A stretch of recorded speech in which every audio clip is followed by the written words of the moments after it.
બહેનોને ટેવ હોય ખાલી રોટલી છે કે નહીં એને શાકને અડાડે અને પૂછે શાકને કે હું તને રોટલી અડાડું, એટલે શાક કે હા બેન અડાડે મને રોટલી, એટલે રોટલી અડાડે અને પછી શું ખાય, ખાલી રોટલી ખાય ગ્લુકોઝ.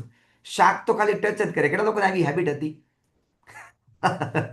બરોબર, ઘણા બધા લોકો આ છે. સો એકચ્યુઅલી શું કરવાનું હોય ખબર છે? કરવાનું ઉલટું હોય.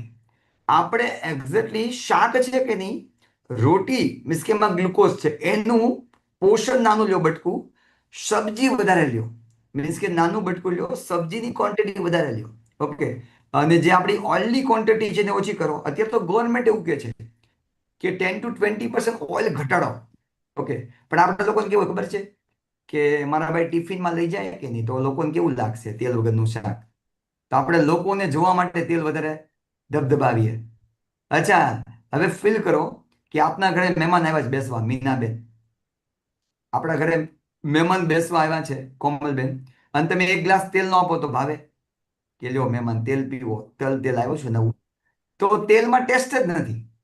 જરૂરી છે બોડીને રોજનું 35 ml, પણ એનાથી વધારે તમે જે તેલ નાખો છો ને એ શરીરને નુકસાન કરે. તો શું કરવાનું? એ નહીં કરવાનું. એ આપણી હેબિટ છે કે નહીં, એ હેબિટ છોડવાની. ઓકે.